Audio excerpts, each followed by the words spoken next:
friends, it's a wonderful day. Nice having you here. My name is Praise Fowowe, and this is your show, Ask Praise. It's a show where we talk about family life. We answer your deep-seated questions. For 15 years of my life, I've worked with troubled marriages and troubled relationships. And everywhere I go, people want to ask a lot of questions.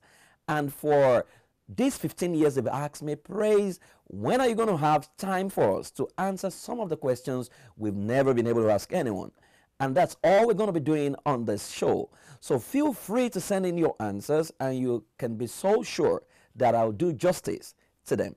So today on this show, we have a couple of questions that we're going to be starting with. Now, we got a question from Kingsley from Portharcourt. And this one says, Dear Praise, I dated my wife for 4 years.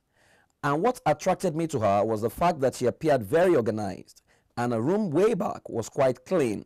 But now, I have realized that she only fooled me because she's dirt personified. She can't seem to keep things in place and blame it on the pressure to raise our 2 kids. And I keep wondering how our mothers coped with 7 children.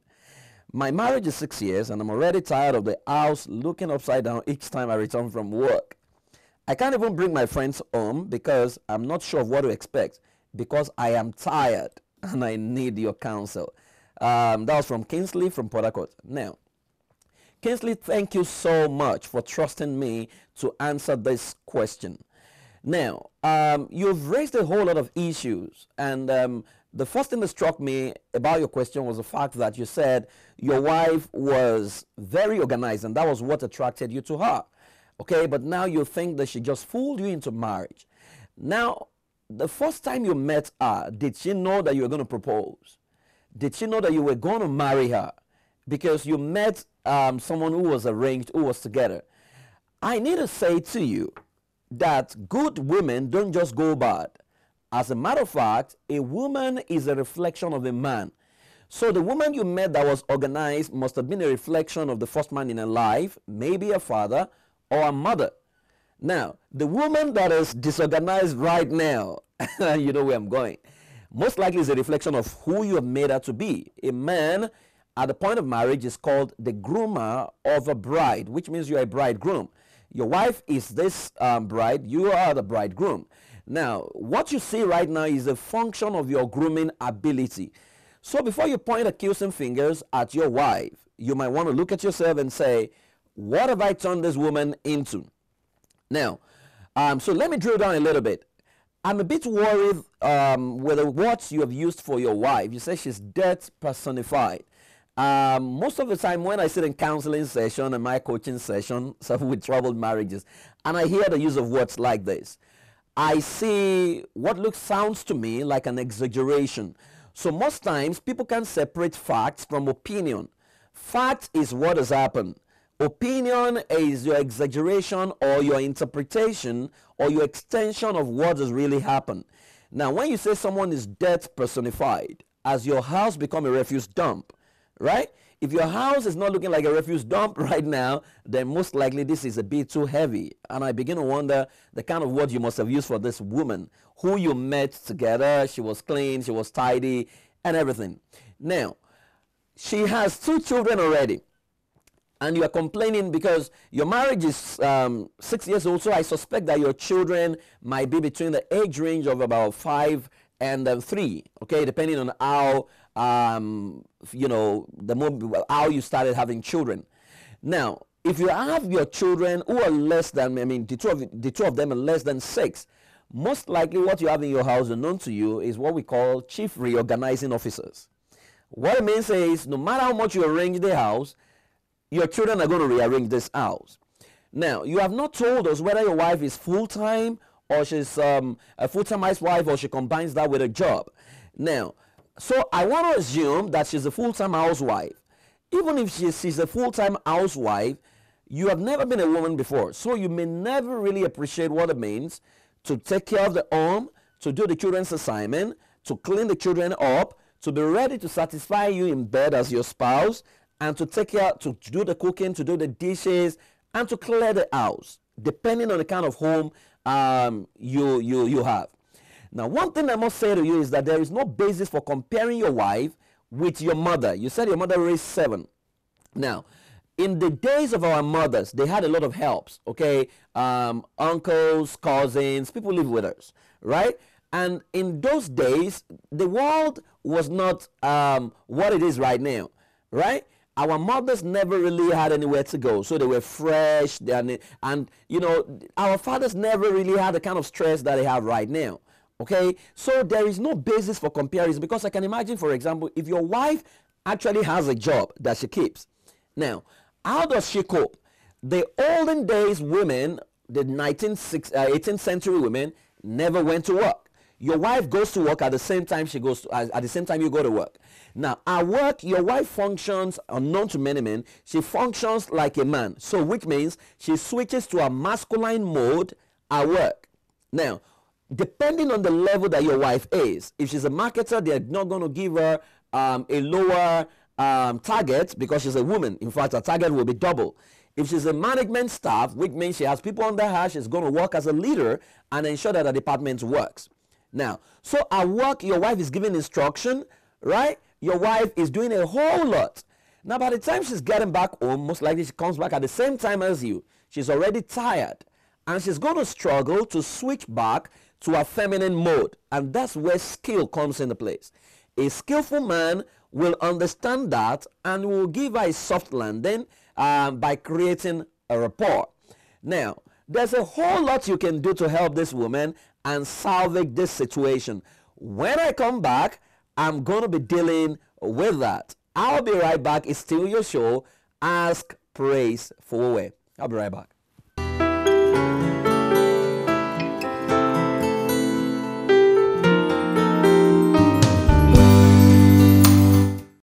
Welcome back. It's still your show, Ask, Praise, Fowowe.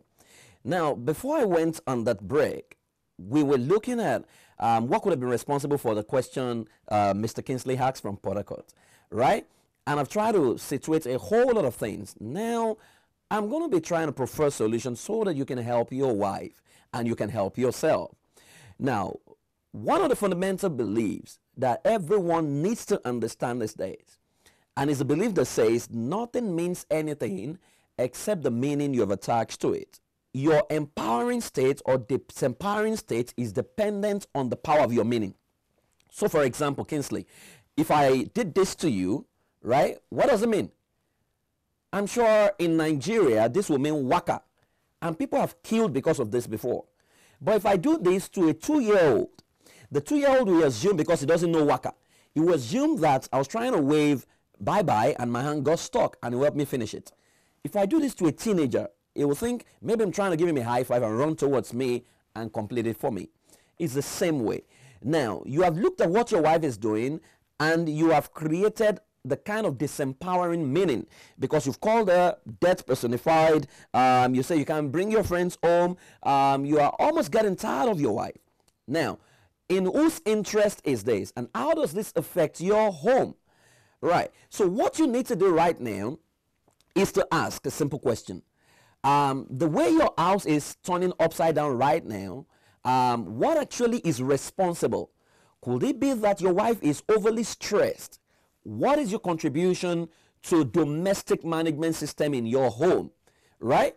Do you do the dishes, at least to support? Do you help the children with their homework? Right? What exactly is your contribution in this home? Now, don't tell me that you put money down, because money is not the only thing that you need to contribute. You also need to contribute your domestic management system. You need to be there to exercise your domestic responsibility as a citizen of that family, which may include mopping the floor, which may include, cleaning the house, which may include doing one thing or the other.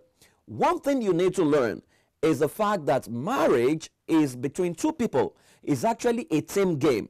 So if you're playing football and the ball is about to be scored because your goalkeeper has been dribbled and you are the striker at the goal line, do you leave the ball to get into your net? Would you allow the goal to be scored, or you will kick the ball out? Right. And that's what we need to do. We need to learn to stay together, work together as a family. So if I were you, what would I do? I'll take my wife around the house. I will hold her hand and I'll tell her how much I love you, because there's what to say, there's how we say it. Most times we say things not the way the other person has learned to receive it, and that's why they don't receive it well. Every time you experience resistance from your spouse, it simply means that there's no rapport. So why don't you take your wife around the house, appreciate her for all she's done, appreciate her intelligence. Unknown to a whole lot of men, women go through a whole lot of emotional and deep-seated issues that if we only step into their model of the world or step into their shoes to try to understand what they go through, we might be able to adequately help them out without necessarily making them feel that something has gone wrong with them. So for example, I say to people that we see things the way we are, not the way things really are. So, and we see things that we want to see most times. Because with everything Mr. Kingsley has listed about his wife, have you tried to talk about the things that is good about this woman? The things that she does so well and she's been doing so right in your home? Because oftentimes women are going through a whole lot. Imagine if your wife works in the place, she has to go through the stress of work, she has to help the children with all kinds of things. So she's battling and trying to process a whole lot of things at the same time. So what should you do, and what would be my advice for you? I think the first thing you need to do is to go back to your wife and really appreciate her for who she's been. Trust me, to remain married to a man for 6 years is not a joke. She's really done well. And to have been able to take care of your 2 children is not also easy, considering the age range of your children and also depending on the personality type of your children. So for example, known to a whole lot of parents, if you have an intimidating child, for example, an intimidating child will take a no for an answer. All right? He will not take a no for an answer. He's going to run your life ragged because he's going to ask you a lot of questions. But if you have a creative child, the creative child, his socks is to the right, to the north, his shoe is to the south. He's the one looking for homework. He's the one who comes home and you say, do you have any homework? He said, I don't have. But on Monday morning, he now remembers because simply he wants to play. Right? So you have about 4 different categories of children. Until you understand these dynamics, you'll keep blaming someone else. So why don't you sit with your wife and ask her, first appreciate her, because if you don't make deposits into an emotional bank account, you've got no right to make withdrawal. So why don't you praise her, thank her so much for being a fantastic wife, for being there for you, for taking care of the children, right? And begin now to stylishly and skillfully begin to ask her the areas of stress around the home. Most likely she's going to ask you, why are you asking this question? So hold her hand and ask her about the areas that she feels you can provide support with. Now, with that, you have come to her as a solution provider, not as someone who has come to attack her. Because what we do most times, we see what is wrong and we attack the problem. We attack even the person without preferring solutions. Okay? So why don't you ask her if there are areas of the home that she feels you can help with? Since you are the chief organizing officer, you know how to organize. You love to organize things. Why don't you take that responsibility off her? Right. And what you need to do is to ask her questions like, sweetheart, when people come into our home, what impression would you want them to live with? Right? She's going to tell you, oh, when they come in contact with our home, I want them to see us as organized. I want them to see us as fantastic and everything. Because a woman's home actually is a reflection of her personality, so they say, okay, in the basic differences between most men and women. So let her understand that everything you want to do is to help her. Right. Once she understands that, you provide a level ground where you can assist and where you can help. Now, whatever she says to you, now begin to break it down to now say, how do you think we can make this home look tidy and look organized? If you do this, she will know that you really want to help. You don't want to attack her. Now, I must say this to you, that nothing means anything except the meaning we've attached to it. Right now, you look at the situation of your home and you have attached a disempowering meaning to it. Why don't you attach an empowering meaning, something that doesn't put your wife in a bad light before you? So instead of saying your wife is death personified, why don't you see that disorganization as stress or our workload is damn too much? Can you relieve her of that workload. Or maybe you even need to hire someone like a housekeeper who can help out. Now, I think, finally, you need to install what I call domestic management system. And that has to be a collective responsibility of everyone in the home, wherein you know the thinking that goes into the placement of everything in your home. Where sitting room is sitting room, dining is dining, kitchen is kitchen, right? But you need to model it, or you may need to model it for your wife. So for example, when she's in the kitchen, you can go help her as she's cooking. You can do the dishes, right? You can say, sweetheart, what can I help you with today? You can wash her on this. You can help with the children's assignment, right? I know a whole lot of men are saying, oh, but I'm busy, I'm busy, I'm busy. You can't be too busy for your family, because your children are not your wife's children. They are your children, okay? So don't say, how can I be helping my wife to raise the kids? No, you are helping yourself and helping the family. I think your marriage can work. In fact, your marriage will work. So don't look down your wife and don't talk her down, because that will kill her self-esteem.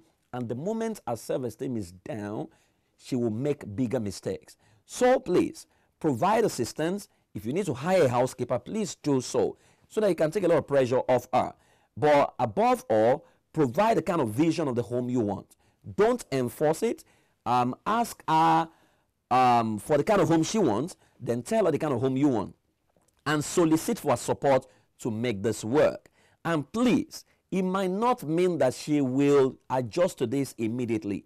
You need to give her some time to internalize. And as your children grow, you'll be able to teach them about orderliness in the home and how they need to start by laying their bed, cleaning the dining, or washing their plates immediately after they must have finished eating. If you do this, I'm sure your home will work. I do not see your wife as a dirty woman. I just see a woman that is overwhelmed by the household chores that she's been subjected to. If you lend a helping hand, I'm sure things will work. We expect your testimony. Thank you so much for sending your question, and I hope I've done justice to this. We'll go on a short break, and when we're back, we'll take one more question for today, and I'll answer that. It's still your show, Ask Praise Fowowe.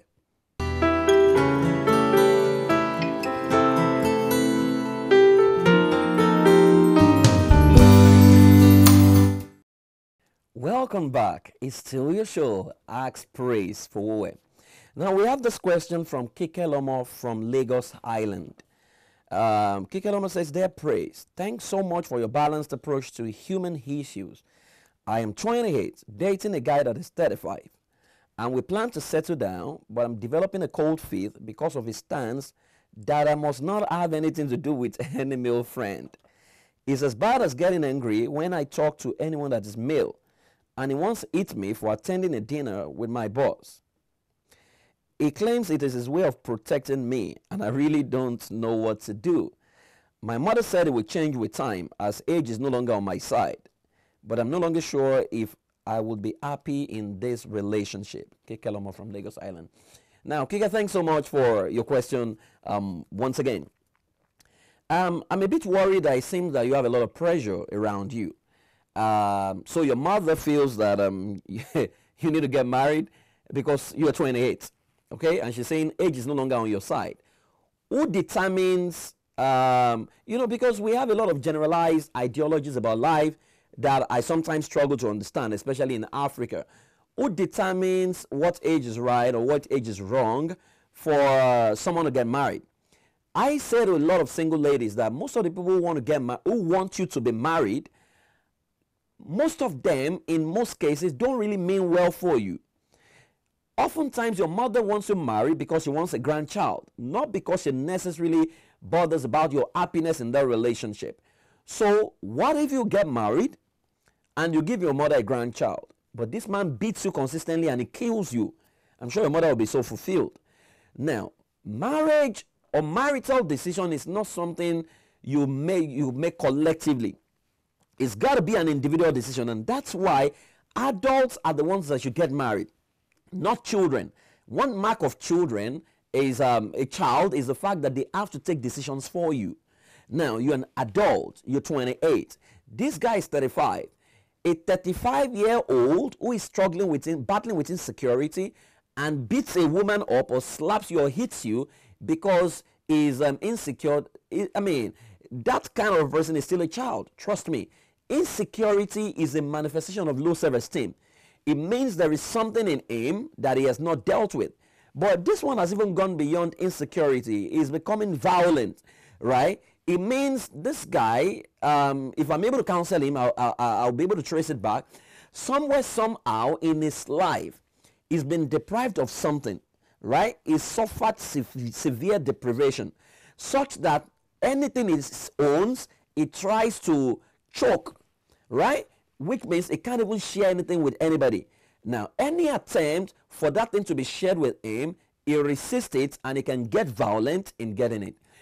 Remember that you are still dating. You have not even gotten married to this guy. He's already beat you. And trust me, guys don't hit people by mistake.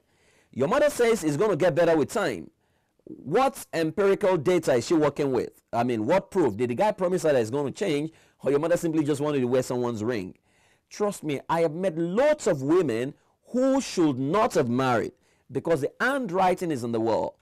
Domestic violence is a major issue in Nigeria and Africa right now. A lot of women have been beaten to death by husbands that they married. And some of them were avoidable situations. Trust me. Even the Holy Book says a good man sees evil and hides himself. It says the foolish goes ahead and is destroyed. And I know you're not a foolish lady. You've got your life to live. In a relationship, a guy is not doing you a favor by asking you out, okay? I suspect that you work in a place, you are bringing value to the table. And that's why I say to ladies, if you don't have a job or you can't feed yourself, please don't get in a marriage, because you'll be negotiating from a position of weakness and the guy may mess you up. So in this case, if a guy who at the level of relationship is already hitting you, that's like your mate slapping you, right? Forget his age, because he's not doing you a favor. By getting married to you, in fact, you are most likely doing him a favor because you have to lose your name to pick up his name, right? So in this case, well, I'm not going to totally say the guy is a bad man. I just think that he has a weakness in his life that has not been dealt with. And trust me, insecure people are they are very dangerous, because you can get married right now and he's going to tell you to stop that job. Because if you're going for a dinner with your boss, it's already a problem to him. Who else is going to be a problem to him? Maybe it's going to stop your parents from visiting when you get married, because there are red flags already for me. So what I would advise you to do is, would you be willing to sit with this guy and talk this over, to say the kind of life you want to live? Because you can't stop your friends simply because you are dating a guy, right? And would you be willing to ask this guy to get help, because he actually needs help? Anger is a secondary emotion, and anger is an offshoot of a deep-seated issue that if it's unresolved, will be carried over into marriage. People carry a lot of things over into marriage. Anger doesn't get resolved with marriage. As a matter of fact, marriage may trigger it more, because before marriage, maybe he doesn't have people who live with him, who gets him angry consistently. Now you're going to live in the same house with him, and you know the environment you belong to. It's easier to get married. Divorce or separation is very difficult, because we're a religious environment in Nigeria. So this guy's going to beat you. People are going to tell you endure hardship as a good soldier, okay? They're going to tell you pray for him. They're going to tell you do all kinds of things. Would you rather avoid this situation, or you will go ahead and manage it? And trust me, when you get married, you cannot begin to complain about what you permit, because the handwritings were clear. The question I would like to ask is this: if there is no hope of this guy changing his stance or changing his way, would you be willing to stay with him for the rest of your life? Take, for instance, if this guy's default mode will include beating you consistently for the rest of your life, would you be willing to remain with him? Now, I'll go on a short break, and when I come back, I will ask you 4 powerful questions that will help your decision. And I hope when you deeply answer those questions, you will know exactly what you need to do. It's still your show, Ask Praise Fowowe. I'll be right back.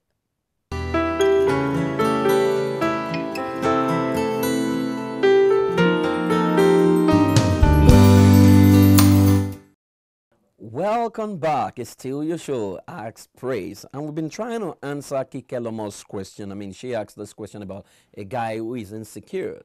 Now, Kike, I'm going to ask you about 4 basic questions. And please, you need to listen to this question, very, very carefully, because it will help you take a decision.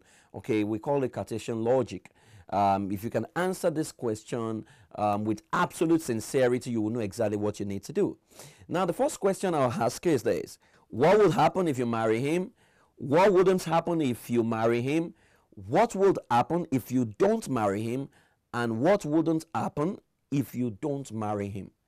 A whole lot of the times, people say that a bird in hand is worth much more than 10,000 birds in the bush. Or even people say that a known devil is better than a known angel.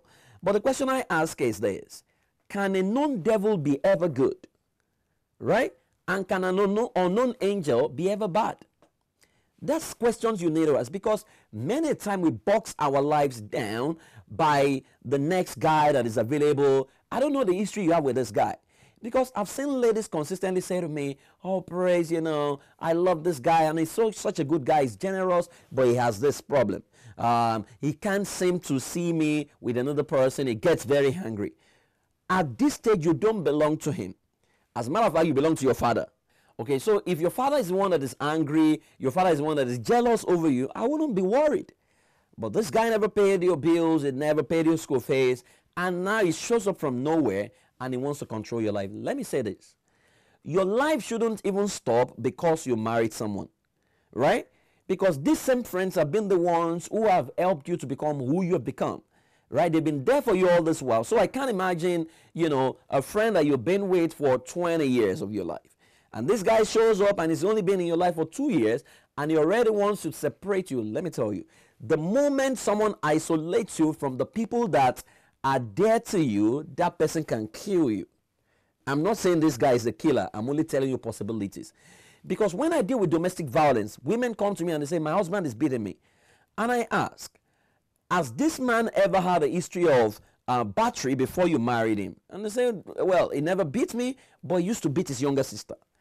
A man who beats a woman for whatsoever reason, or who settles scores by fist or by physical fight, will beat you up, because that's showing you a tendency. Wife beaters don't pretend, really. So by the time he was beating his his younger sister, you were excited, thinking that when he gets married to you, and he was telling you, oh, don't worry, I'm not going to do this to you. But by the time he was getting married to you, the younger sister was excited because she knows that beating has changed hands. And now it's continuing with you. The handwriting is on the wall. So I always say to singles, the 21st century love must not be blind. Actually, the 21st century love must hire binoculars so that you can see from afar. At 28, you are not too old. Okay? So don't let anyone put pressure on you. It doesn't matter, what your mother feels or she wants you to get married. Truth be told, if you marry a wrong man and he begins to beat you, all the best your mother can do for you is to pity you. Your mother is not going to live in that house for you. Okay? She's not going to receive the beating for you. And if the man kills you, your mother is not going to die for you. Okay? So you're going to do 2 things by yourself. According to Martin Luther King Jr., say you're believing and you're dead. Would you want to die right now just because you want to fall in love or you want to get married? I'm sure there are some good guys out there that may, love you, treasure you, and have mastery over their anger. And that's not to totally say that this guy is bad. It only means that there's a particular problem in his life that he needs to deal with. But if he's already beating you and is jealous, I'm asking the question, in what other areas of life is it manifesting this tendency? Does it manifest it at work? If it does that, then we might need to trace back into his childhood and find out what exactly is wrong and help him. But you see, you are not the one to give that help. It's a professional matter. He needs to come in for counseling session so that we can help him break free from those self-sabotaging patterns. That's what we call them. And trust me, you are a wonderful girl, you are an intelligent girl, and you deserve the best. No woman deserves to be beaten, battered, or killed by a man. And to every man there who is beating a woman because you think she's a thing that must be used, please, you need to stop that. you need to get help, because adults should be able to resolve issues by communication.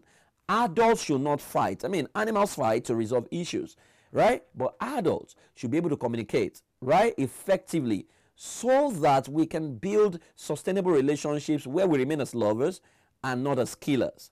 And that's what our world needs right now. Thank you so much, Kike, for sending in this question. I hope I've done justice to it. Now, remember, I've not told you breakaway. I've not told you. I've only presented perspectives. The decision lies in your hand. Do what promotes your best interest. Okay, we won't be able to take any other question today, but I'm seeing someone is asking a question on Twitter right now, and is asking, how do I know what love is really? Well, I have a simple definition for love, and very simple, and that's from Biola, saying, how do I know what love is? Love is very simple to me, and I said that love is a decision that is based on a commitment to add value to someone else for the rest of your life without expecting a thank you. That is very hard, right? Love is a decision that is based on a commitment to add value to someone else for the rest of your life without expecting a thank you. So true love is actually not symbiotic, even though you deserve to be loved back, but it's about what you can add, the value you can add to that person consistently. So even if you think your wife is dirty, what value can you add to her? If you think my husband is not measuring up to standard, what value can you add to him? Trust me, the person that can influence the other is actually the leader in that relationship. So don't seek to control, seek to influence. When you seek to understand, then you will learn to be understood by the other person. And trust me, you can make your relationship work. You can be the best that you can ever be. Nothing means anything except the meaning you've attached to things. What empowering meaning are you attaching to the situation in your life? Till I come your way again next time, my name is Praise Fowowe, and this is your show, Ask Praise. We look forward to receiving your questions. You can tweet at me at Praise Fowowe, or you can send a mail, askpraise@praisefowowe.com, and we will take your question. Thank you so much. Many thanks to the production crew, my producer. Fantastic job you're doing. I really love you. I appreciate you. Till I see you again, I honor you. Bye-bye.